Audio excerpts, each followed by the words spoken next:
You are who you've been looking for. So stop looking for more unless you're looking in a mirror, because it's about time for you to see clearly that you are who you've been looking for. And that empty feeling you got, that hole in your chest, you only got that feeling because you think you're not blessed with everything you need. You see, we live in a consumerist society, which means they need you to buy stuff. And the easiest way to sell it is to tell you you're not enough. Buy this car, you'll get girls. Buy this bra, you'll get guys. And we're seeing it so much that we start believing these lies, but the truth is, the makeup they're selling to make you feel prettier is the same makeup you buy to stop feeling shittier about this lie they keep telling you that you are not enough.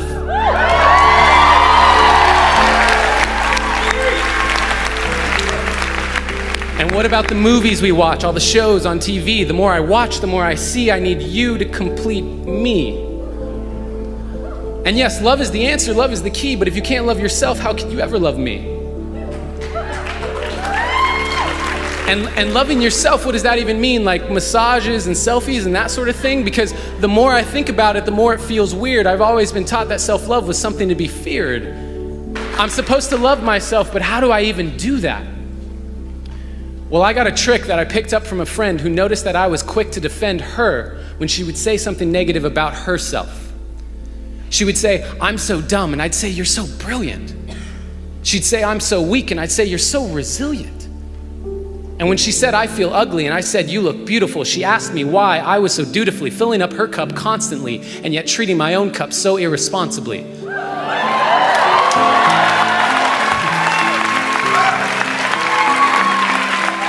Because when I looked in the mirror, my voice was quite clear. You're ugly, you're too thin, your hairline's receding, you got a pimple on your chin. And that was when she gave me a piece of advice that changed my life. She gave me a hug and she said, "Treat yourself like someone you loved." Treat yourself like someone you loved. Now, I had been standing, but I needed to be sitting because I couldn't believe that I had been letting myself keep forgetting that I was who I'd been looking for. And deep in my core, I knew it was time to stop looking for more until I could look through all my fear and look into a mirror and see clearly that the man looking back at me was the only one who can make me happy, and I am already enough.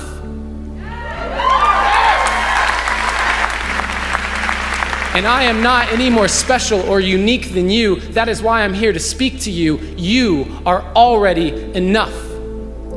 And when you start to see that, you will start to be that. Your world will get brighter, your load will get lighter, and you can see that with life, you can be a lover, not a fighter. And that life, you deserve it. Because you are worth it. And there is no point in letting yourself keep forgetting, because no matter what you say or do, you are perfect. And so today, I hope I leave you with a direction correction away from the flaws you see in your reflection. They aren't flaws to me, they are simply protection against all the doubts you have of your perfection.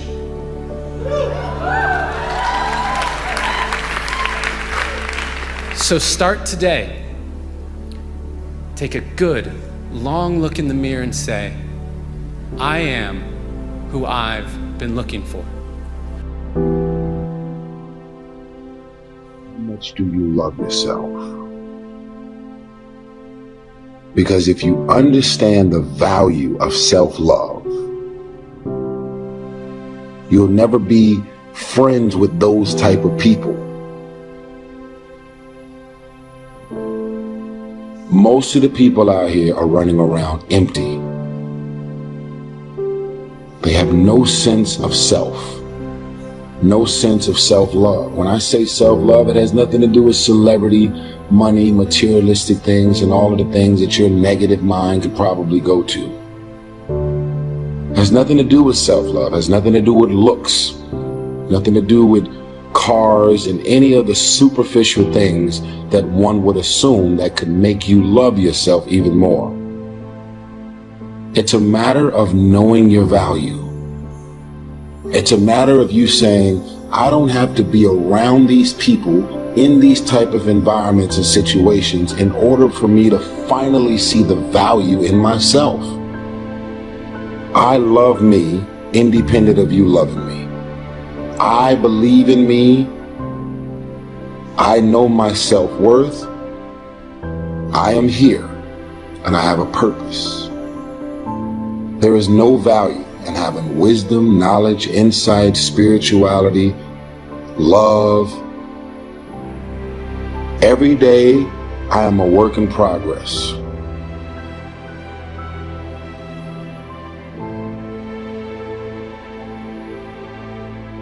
A person who can forgive nothing is a person who's totally destroyed psychologically and emotionally.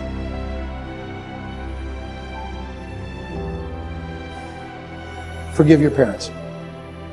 Forgive any relationship that you ever had that didn't work out. Forgive everyone else in your life that has ever hurt you in any way. Forgive yourself.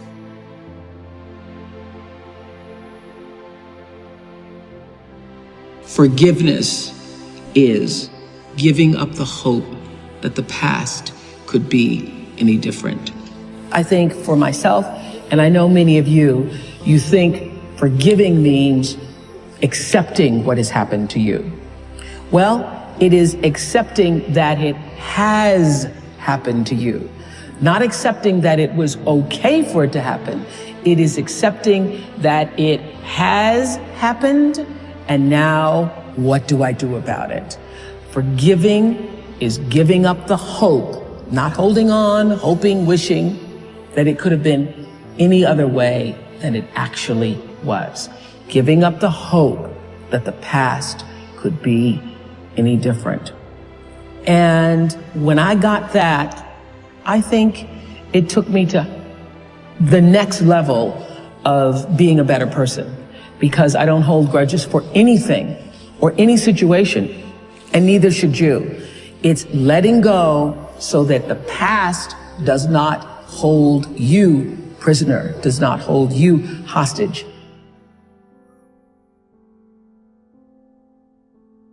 See, life is cyclic. You're not, whatever experience you're having right now, it has not come to stay. It has come to pass. Not to stay, just to pass. It's just going through. The biggest challenge is to know what's happening. This is a part of this thing we call life. This too shall pass. And maintaining perspective, putting it in perspective. Let it go and begin to focus on developing myself. And I say to you, you're going to have people to do things to you. Things are going to happen to you. And the most important thing to do is to harness your will and let it go and move so you can grow, so you can get on with your life.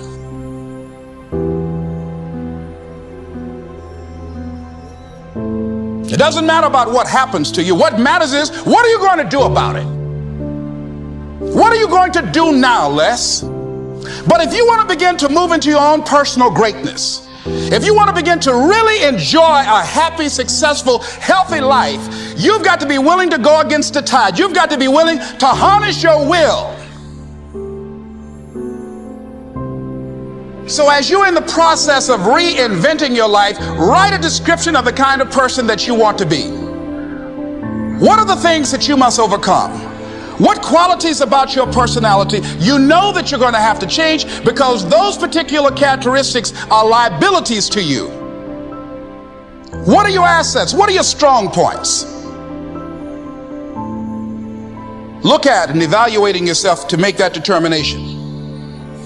Other thing is that in order to get out of a rut, we need some coaching. Find some trusted critics. People that you know care about you and love you. There's some things that keeps us from growing and getting out of ruts. Number one, we identify with feedback. We take it personal when someone wants to give us some feedback on where we are falling short and tell us about our blind spots. We want to have everything being positive about us. We're not perfect.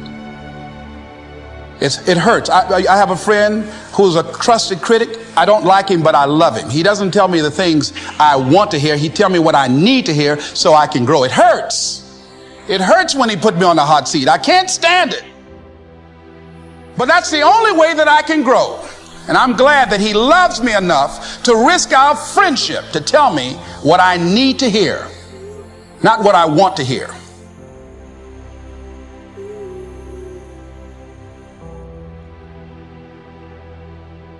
Stop scaring yourself. How often do you terrorize yourself with your own thoughts? You get into absolute terror, and it's only coming from your thoughts. Nobody out there is doing a thing. Sometimes it's an old family pattern, sometimes we get new things. I would like people, when you have time, to make a list of your fears. Make a list of your fears. And then give yourself the opportunity to turn each fear into a positive affirmation. Turn each one into something positive. And remember, always you are in charge.